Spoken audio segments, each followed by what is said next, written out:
Hello friends, അപ്പം ഇന്ന് നമ്മൾ സോയാബീൻ കൊണ്ട് വളരെ ടേസ്റ്റി ആയിട്ടുള്ളൊരു ഫ്രൈ ആണ് റെഡിയാക്കുന്നത്. മക്കൾക്ക് സ്കൂൾക്കൊക്കെ കൊണ്ടുപോകാൻ പറ്റിയ ഒരു ഐറ്റമാണ്. അപ്പോൾ ആദ്യമായിട്ടാണ് എൻ്റെ വീഡിയോ കാണുന്നതെങ്കിൽ ചാനലൊന്ന് സബ്സ്ക്രൈബ് ചെയ്യണേ. അപ്പോൾ ഇതെങ്ങനെയാണ് തയ്യാറാക്കാമെന്ന് നോക്കാം. അപ്പോൾ ഞാനിവിടെ സോയാബീന് ഒരു 15 മിനിറ്റ് സമയം വെള്ളത്തിലിട്ട് കുതിർത്ത് എടുത്തിട്ടുണ്ട്. ഇനി ഇതിലേക്ക് മസാലപ്പൊടികളൊക്കെ ചേർത്തെടുക്കാം.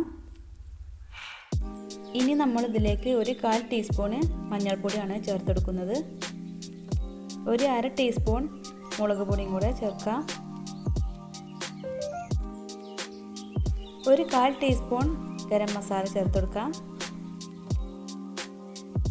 1/4 ടീസ്പൂൺ വലിയ ജീരകം പൊടിച്ചത്,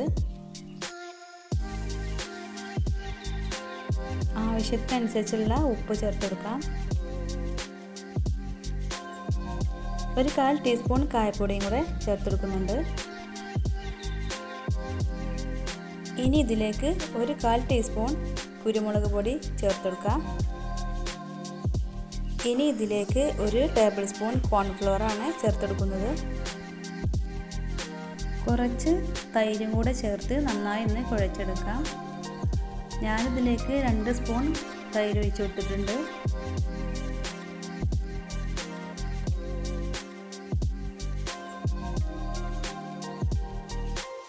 ഒരു ടീസ്പൂൺ ഇഞ്ചിയും വെളുത്തുള്ളിയും കൂടെ ചതച്ചതും കൂടെ ചേർത്ത് കൊടുക്കാം. എന്നിട്ട് ഒന്നും കൂടെ നന്നായി ഒന്ന് കുഴച്ചെടുക്കാം.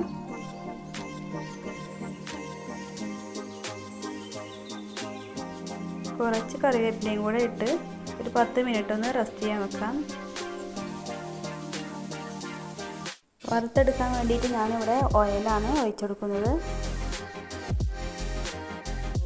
എണ്ണ നന്നായി ചൂടായി വന്നിട്ടുണ്ട്. ഇനി നമുക്കിതിലേക്ക് സോയാബീൻ ഇട്ട് പൊരിച്ചെടുക്കാം. എണ്ണ നന്നായി ചൂടായി വന്നതിന് ശേഷം വേണം ഇതിലേക്ക് ഇട്ടെടുക്കാൻ. ഇനി ഇത് കുറച്ച് സമയം ഇളക്കാതെ ഒന്ന് വെക്കണം.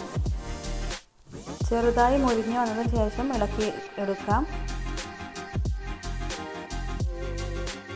അപ്പോൾ അതാ ഒരു ഭാഗം നന്നായി വെന്ത് വന്നിട്ടുണ്ട്. ഇനി ഇത് നമുക്കൊന്ന് മറിച്ചിടാം.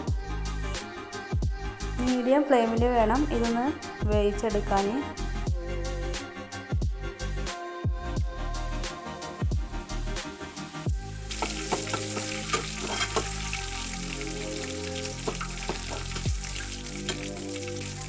അപ്പോൾ അത് നമ്മുടെ സോയാബീൻ ഇവിടെ കുക്കായി വന്നിട്ടുണ്ട്. ഇനി ഇത് നമുക്ക് എണ്ണയിൽ നിന്നും കോരിയെടുക്കാം.